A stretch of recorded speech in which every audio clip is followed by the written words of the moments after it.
And that's all the law and the prophets, exactly. And you want to embody that in every word, in every gesture, in every aim, no matter how trivial, to bring it all the way down. And what I accomplish will help you achieve that through the pouring out of the Spirit. That's the main catalyst for a change of the heart. It's this willingness, this is the faith. You might say, well, what's the evidence that is made manifest in the person of Jesus? And of course, that was the question that Bishop Barron was addressing earlier. It's like, well, how do you know if someone has made the Spirit of the Old Testament properly manifest? You'd say, well, he is capable of offering the sacrifice that's truly pleasing to the Lord. That would make him the reincarnation of Abel, let's say, in the highest possible sense. And how would you know if someone did that? And the answer would be that person would be capable of taking on, voluntarily taking on the full burden of existence, right? Of seeing death to its final degree and encountering malevolence itself in its fullness. Which is what Augustine means when he says, love and do what you want. I mean, that ama quodvis fac is actually sounds very paradoxical, and it certainly doesn't mean what you might take it to mean today. But that's Jonathan's point. Yeah, you found the heart of it. It's actually the rightly ordered desire. I so have grappled with this because there are so many spectacular Christians, and that's not even an issue to me. That Christianity works in many cases to make beautiful humans is one of the givens of my life. But specific to what is being said, so I want to understand. Do we all agree Jesus kept kosher till he died? Is that a fair assumption? Yes. I would say so. I think okay. So, probably. Until the revelation. Until the Last Supper. Would he want his? I can't imagine that he had pork. Yeah, but in the book of Acts, Peter has a vision that because the stranger is entering into the church, then the notion of purity is being transformed. Agreed. And Paul certainly. I want to just talk about Jesus for a moment. Pork. Do you believe that Jesus is, and this, again, asking out of curiosity, but obviously caring curiosity, as you understand Jesus speaking here, I've not come to abolish a jot or a tittle, et cetera, et cetera. Was his vision that his followers not keep kosher, not keep the Sabbath, and not keep the festivals? Do you believe that was his vision? Yes. I think that's the implication of the claim until it is accomplished. And I think the narrative of Acts, as Jonathan was referring to, shows the way in which God, through the Spirit, discloses to the embryonic Church of Christ, his followers, the church he constituted, that the sacrificial system had been fulfilled and done away with. Well, that's the sacrificial system. But that would also assume, Dennis, that would also assume that... Well, and also the laws and the... Yeah. Well, it would assume that the person who's now determined to substitute for that ritual tradition has actually adopted this new mode of being. You know, my suspicions, such as they're, for whatever they're worth, would be that the injunction would be, and you see this in certain of Christ's statements about breaking the rules on the Sabbath, for example, because he does that, and we will return to that, that you only get to do that. It's not like you just get to go out and wreak havoc on the Sabbath. You can only break the Sabbath rules if you're serving a purpose that is in every way higher than that which the rule itself represents. Which, by the way, Judaism has always held. You exactly. must break the Sabbath to help someone who needs medical help. It's not you must. So here's an example. There is a law in the Torah that you are not allowed to muzzle an ox while it works in the field. Is that law incumbent upon a Christ follower, i.e. a Christian? Depends on how does the in other words, I'm asking this. Well, actually, let's use another example. You're not to yoke an ass and an ox together. Yes, correct. Well, Christianity is literally an ass and an ox yoked together. We show it in icon of the nativity, we show an ass and an ox. Right, but the law is not metaphoric. The law is very real. You can't mistreat those animals. So, in other words, what I'm really asking, and I've asked this all of my life, how does the Christian know what is incumbent upon the Christian in Jewish law and what is not? I understand kosher. Fine, that's ritual. I'll leave it at that. But what about the law about the animals? Well, they see it as mixing pure and impure together in the Christian sense. Is that vanity? So you can't then, but the animal suffers because of your read. It's about a whole way of life, and it's about modeling that way of life, coming to understand it through not just teachings, as we see in the Sermon on the Mount, but also how Jesus lives out those teachings, how he models and provides the example to help us live out and conform ourselves to the propositions that he understands to be what structure the kingdom of God. Okay, just one quick point, though, because I think this is what goes on in the next verses in this very chapter is really kind of a question of what it means to keep the law in the deepest sense. I mean, this is certainly the Christian position. It's not that the law is dismissed. And in fact, what you can see in these next verses is that Jesus is actually advocating kind of radicalization or infinitization of the law. So he's saying, it's one thing to say, do not kill. Okay, well, check, didn't kill. Then he said, wait a second, have you ever been angry in your heart against your brother without cause? So it's taking, you might say, the violence of killing, and it's saying, no, this is an absolute principle that goes all the way down into your heart. And are you capable of that? And then he says, well, similarly to adultery. Okay, do not commit adultery. Okay, well, check. Didn't commit it. Have you ever lusted in your heart against a woman? I mean, so what really is, I think, going on here is this radicalization of the spirit of the law, so that the standard in a certain sense has become infinitely higher because it's not something you can fulfill through externality of action simply. It has to come from, all the way through to the heart. The adultery example is a particularly good one, I would say. So because, and this is, I think that the text is pointing to the danger of a more concrete conceptualization of virtue. So I'll read the lines first. You have heard that it was said, thou shalt not commit adultery. But I say to you that whoever looks upon a woman to lust after her has already committed adultery with her in his heart.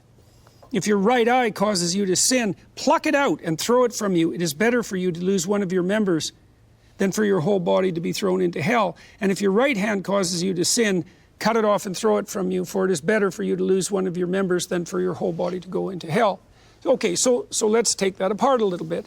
Well, you can imagine on your deathbed, you say, well, I've never committed adultery. And a rejoinder to that would be, well, was there anybody other than your wife who actually wanted to sleep with you? Because if the answer to that is no, then your virtue is irrelevant. It's just a matter of happenstance.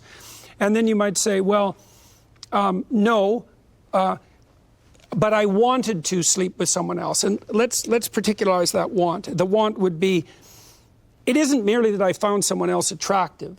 It's that I knew perfectly well that if that woman had made herself available to me, I would have taken her, right? So that would be the real desire to commit adultery. It's not something trivial like merely finding someone else attractive. It's like, well, the rule here is the mere fact that the woman didn't offer herself to you for that purpose doesn't alleviate you of your moral failing. And that does seem to me to be an exacerbation of the law. And to the degree that the law can be transcended, it is only to be transcended when the spirit that gave rise to the law is making an even more stringent requirement. And that seems, I think that's reasonable. I have never believed that he actually said this, and I have some, and I'll tell you why, and I have proof. So we have Greek scholars here, I am not, but I actually did look up, because you can with the Strong's Concordance. The word that he uses is not lust, it's covet. It's the same, and I know that because it's the same word as the 10th commandment. The 10th commandment, contrary to what many people believe, does not prohibit lust. It prohibits coveting. And there's an easy proof. You don't lust after a house. You don't lust after an ox. You don't lust after servants necessarily. and it's the same exact word. Covet means I want to take away. I want to steal. Right. I want to steal my neighbor's spouse, right, my neighbor's house, my neighbor's ox, my neighbor's anything, v'chol asherlo, and anything that he owns. Mm-hmm. Coveting another woman is bad news. That means I want to take that woman away because, after all, if she's not married, then adultery doesn't apply originally. Yeah. It applies if you're married. But let's say you're single. You're single and you covet a married woman, you have violated that law. So I believe that what he is saying is that if you covet her, it is as if you've committed adultery. And I would subscribe to that. I don't subscribe to the lust part. How do you distinguish lust from covetousness, though? I don't understand. Lust is an erotic reaction that is built in to males because of the visual stimulation that is built into males. I don't want to get in trouble like the no. Fortunately, there's no prominent religious figures at the table. Yeah, it's. You see, we religious people, we have to be real, otherwise they won't take us seriously. If a man has an erotic reaction to a woman, is not the same as wanting to take her from her husband. That's fine. Everything in its proper place. Yeah. Okay, fine. Okay, so then, okay, this is it. But this is big because a lot of people do believe he's saying lust, not covet. He is, and therefore, he is. Yeah. I just think. So the Greek word here is not the same as the 10th commandment? The plain translation of the Greek here is whoever looks upon a woman, pros to epithumesthai, with, it's an infinitive, with lustful intent. With epithumo is a kind of to deep affect. It's lustful desire. Wait, yeah, but I think so it's more than mere desiring. So the Greek is not one verb like it is in English, and it's not the same verb as the 10th commandment? It's a verbal phrase, so it's a preposition pros, for, with the purpose of, and then it's I think it's an aorist infinitive, so it's whoever is looking, present participle, woman, gunaika, and then there's this verbal infinitival phrase with the intention for to. Mm-hmm. Well, desire. That's coveting. Right. Okay, that's really closer to coveting. Yeah, I think so. It's not merely an erotic reaction. Right. The intent. So I want. That's what I'm. But it's important for religious people to know this because we sound like we're making a demand upon people. Got it. That is unreal. It's like never be angry. And it doesn't put Jesus in it. Yes, exactly. It doesn't put Jesus in a good light. Right. No. Right. It's not This is not prudishness. Sure. Right. I think I was agreeing with you. It was that's right. It's slightly stronger than covet then. Yeah. Okay. Yes. That's right. John. Yes. I'm glad we did this. I think Dennis made an excellent point about how people are, the perception about this. I'm not talking about optics, I'm talking about people paying a faithful attention. But I mean, I take it that Jesus is not saying the reverse. Like, he's not getting into the position that Kant gets into, that all that matters ultimately is the good intention, right? Because all that matters, right? Yeah, Kant argues that in some way. I mean, I don't want to get into Kantian arguments, but there's at least people who read Kant that way, and it is a view that people have. Yeah, the key difference would be, for Kant, it's reason, and reason alone, and reason that can't be contaminated by any desire at all, not even properly ordered, right, good desire. Inclination and duty have to be separated. Have to be complete, which leads to all kinds of crazy consequences, whereas this is completely different, although it starts from the heart, not the head. So explain that difference to me just for a minute, because there's something important there, and there's the idea here, like for Kant, I find it preposterous that, well, if you saved that person because you loved them, then it wasn't a moral action. I find that a preposterous conclusion. Okay, and we're in agreement on that. Okay, right. Now you're saying there's something else going on here. It's not just saying right. You're saying, within the context of, say, moral philosophy, maybe the distinction would be between a cognitivist theory of ethics, which is a Kantian, which Kant's would be, and a non-cognitivist theory of ethics, which, say, Hume or Hutchinson would have, where moral judgment comes from what motivates a person, their affections, their passions, And it's not pure. It's not reason. It's not calculation. It's not. Okay, but then that brings up the key thing from the Beatitudes. Blessed are the pure in heart, for they will see God. What is that purity of heart that you're talking about? I think Purity of singleness intent. intention. Purity of Singleness intent. intention. Yeah, that it's your upward thing aim. about you're always aiming. Purity of intent and desire. Wait, Yeah. but I mean, many people have had maniacal singleness of attention, and I wouldn't call them pure of heart. No, but he means Right. God, though. I mean, I Right, think right. implied. No, that's okay. I see what you mean. Well, that's the Tower of Babel problem, right? That's the false idol problem. No, it's not. Pure single-mindedness is not. It has to be. Hunger and thirst for righteousness, too. That's what you're hungering. You're thirsting for what God wills. And that's So- the one thing you want above all. That single-minded aim has to be love, right? It has to be something like the wish that all things flourish. It's not any old single-minded aim, although there are intimations in the biblical text, which I hope we get to at some point, that having an aim at all is better than no aim at all, right? Because at least if you have an aim, even if it's off, you're starting to unify. There's some hope for you.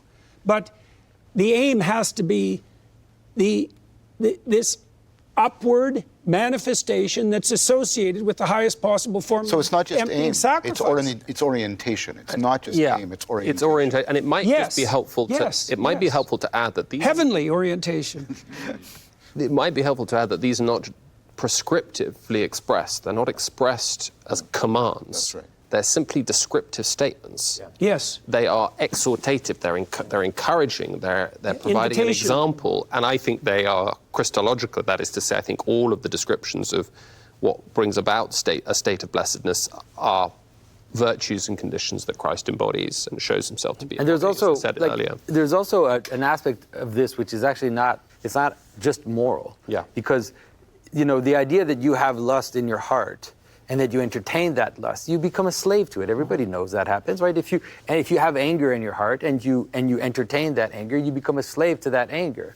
And Christ is saying, and that's why he says, you'll be in danger of hellfire. That's what hell is. Like, hell is becoming a slave of a passion that burns through you.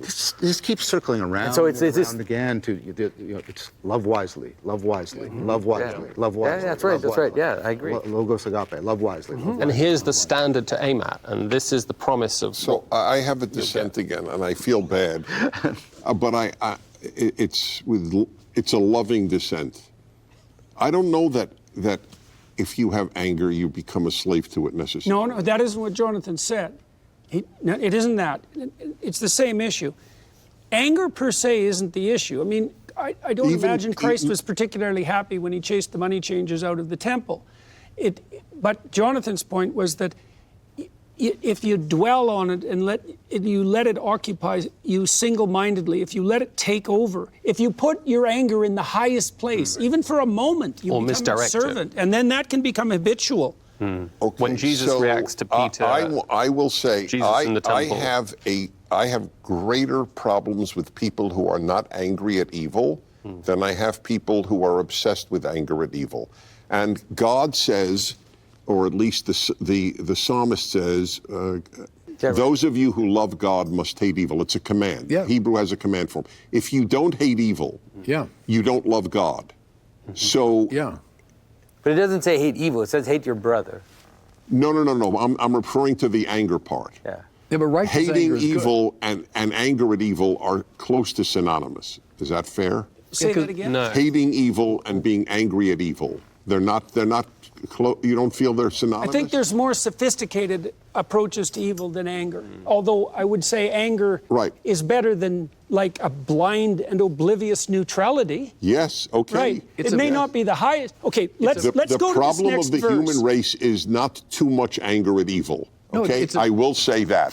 It's a passion to set things right, and so it's imitating God. I mean, God's anger. My generation, we were taught nothing but like nice things all the time, and we never talked about God's anger, God's wrath. And as I started reading this book, finally, seriously, you can't go for 2 pages, Old Testament or New, without coming across the anger of God. Right. And so, therefore, Or the it can't anger be of a bad Jesus. thing. I mean, it's less frequent maybe, but but Not in Revelation. Right. That's where true. he's one harsh judge. I would say the passion to set things right. Absolutely. We should burn with that passion. And that's right to say. That's a dangerous Can I just say- passion, man. That's a dangerous passion. Yeah, right. But it should also be It is turned it that is way. absolutely. I agree. You mentioned at the beginning of this session the common criticism that is emerging against Christianity from the neo-pagans, the Nietzschean vitalists, the Bronze Age perverts, and so on. That this is the Nietzschean claim of the transvaluation of value, right? This idea that the Christianity is simply a religion for effeminate weaklings. It needs to be something that is at the taproot of the civilizational crisis we find ourselves in. And I think that's partly because we are missing features like that of righteous anger, what Dennis is rightly picking up on, and also, the sheer difficulty of the moral life, and the fierceness of the Christian moral life that Jesus enjoins. But how is that different from the classical idea from Aristotle, right? Aristotle said you have to be, it's not about being angry or not, it's about being angry at the right time for the right reason, to the right degree. As Jesus is, when he gets angry with Peter, he says, "Get thee behind me, Satan." As he gets angry in the temple, when with the money changers towards the end of the gospel. With the Pharisees. So it's ratio again, it's logos again. Yes. The proper proportioning of your anger. And with so Christ is the avatar of fine discrimination. Right, so you'd say... That's a bumper sticker. So you'd say, well, you want to reserve your anger for the situations in which the only possible response is anger. And if you can manage anything other than that, then great for you. Let's go to this first, because it makes this case. That doesn't mean anger is never warranted. And it might mean that when it is appropriate for it to burst forth, it should burst forth as untrammeled as the rest of the lights that you might hide under a bushel. But no force when it's not required. That's the lesson to Moses. Now, and here's a transmutation of that to some degree. You have heard that it was said, "Thou shalt love thy neighbor and hate thine enemy." But I say to you that, hear me, love your enemies, do good to those that hate you, bless those who curse you, and pray for those who mistreat you, so that you may be the children of your Father who is in heaven. Well, let's stop with that. Who did he hear? This is a puzzle to me, too. Who did he hear this from, that you have to hate your neighbor? In the Torah, it says, do not hate your neighbor in your heart. So who is he referring to as saying, hate your neighbor? He says it's your enemy. Or hate your love even thy hate neighbor and hate thine enemy. Okay, I'm sorry, you're right. I think that's like a classical Leviticus 19. So he's not referring to anyone specifically. He's referring when to he says you have heard. He's referring to Leviticus 19:18, isn't he? Well, that means love your neighbor as yourself. 19:18. But where did he hear you must hate your enemy? Because it's not Old Testament based. I think it's just common. So he's not. Oh, okay. So he's not. That's what people think. They think, he's my enemy. Of course I hate him. Do most people think when they read this that he's referring to a Jewish No, I think the standard outlook? interpretation is that he's referring to misinterpretations of the Old Testament. I think that's the idea. Is that the general perception among Christians, you think? I think so. No, I guess I'd be closer to what Jordan was saying. It's kind of the common view would be. Yeah. Of course you've heard it said. Yeah, that is sort of the common view. Oh, okay. It's like, what the hell else would you do with them? Give them a good stomping and move on. Because he's got quite a set, he's got a formulaic way of referring back to scriptures when he's quoting scripture. Yeah. It is written. Socrates confronts the same thing. He has to wrestle with the Greek idea that you hate your enemies, and he tries to make an argument that if you try to return hatred, or you try to return harm, you're actually bestializing your soul. So I think this is, I mean, it seems that this is kind of a perennial thing that people are trying to address. It's a default maturity position. That's an interesting proposal. So let's take this apart and just see if we can figure out what it means here to love your neighbor. Let's say you have someone who has really set themselves against you. Okay, so now you decide, imagine, let's make it really difficult. Imagine that you could wreak holy havoc on the person if you chose to. Because then your morality, if you decide to not do it, it isn't a reflection of your weakness. So it's at hand. You could take this person out. And maybe you're feeling that would be a good thing. And then you decide you're going to consult what's highest. You think, well, no, I'm going to aim for the best possible outcome here. Okay, now you got to imagine, what would the best possible outcome be? Well, let's say you think this person is willfully blind and painfully malevolent and narcissistic in consequence. Think, well, how would the world be set right? Well, it'd be set right if that person could abandon that malevolence and that narcissism and that willful blindness, and that there's perhaps a manner in which you could respond to them that would facilitate that transformation. And then in the best of all possible worlds, they drop all that nonsense, and if things really went well, they'd see the light and maybe come to join you on your movement forward, and that would be a hell of a lot better than having an enemy. And, you know, and that would be optimal, and maybe that would be your aim, to love your enemy in that way. It's like, look, you're a fallen creature, just like me in many regards. It would be much better if you could come to see the light. Now, I would ally that with this statement, I think, that's in keeping with the objections you're raising, Dennis, which is that can't be done from a position of actual weakness. I can't be saying, well, I love you, Dennis, even though I really can't stand you, because I'm afraid to take any action against you, and I'm going to cover up my fear with this false claim of morality. It has to be that, no, like, I would just as soon we got along. And I'm going to try to orient myself, even though we have an issue, I'm going to try to orient myself to make that possible, because the paradisal outcome would be that we could link arms and move up the hill together. I think that's what's being called on here. It's not an abandonment of anger. When the Allied troops went onto Normandy Beach, what would the ideal Christian position be about how they felt about the Nazi soldiers who were shooting at them? The word for enemies is ecthroi, which is often interpreted to mean individuals. Oh, thank you, God! You made my month. I have been defending Jesus all of my life in the belief that he's talking in the micro and not the macro. You're right. I'm with you. Yeah, but because there is a Greek word that means political enemy, which is polemioi. This polemioi. So the attitude would be hatred, legitimate hatred and anger at the Nazis as a political force, polemioi, and then about love my personal for the life. Individual gunners, as it were. And indeed the fact that the word is agape, it's not eros and it's not philia. Right, that's true. So it's also charity here. Yeah, so yeah. I mean, it's Right, toward the guy in my life who hurt. Yes. Well, there's also, in a war, we could say, and you see this in the Old Testament continually, is by the time you get to a war, there's been such an abandonment of moral virtue that no matter which way you turn, it's hell. The Christian, like the believing Jew in the Old Testament context, is called upon to conduct himself in a manner that radically decreases the probability that war will make itself manifest to begin with. And that can fail. I mean, you can see this in our culture now, Dennis. You know how this works. Part of the reason that we're being propelled towards whatever the hell it is that we're enticing out of the darkness at the moment is because people are abandoning their moral duty to say what they have to say what they know to be true. They're taking the escape route that Jonah took. God is calling upon them with conscience to say what they have to say, and they're abandoning their moral duty. You do that long enough, you're in a war.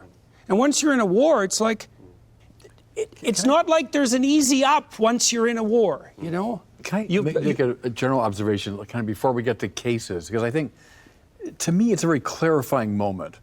God is love, so there's like an operating master principle. Be ye perfect as your heavenly Father is perfect. The Lord wants us to remain in Him, and as He remains in the Father. So to be attuned completely to love is the ideal. Now, what's love? To love is to will the good of the other as other. To break out of the black hole of my self-regard. I'm not just being kind to you that you might be kind to me. I'm not just being just that you might be just to me. To love is a very weird thing. It's to break free of that. And I really want your good. And with no reference to me, I want your good. Well, what the acid test of that would be the love of one's enemies, because they're not going to repay you. They're not likely to, wash your back if you wash their back. So that's why it's our Heavenly Father who makes His sun to shine on the good and bad alike.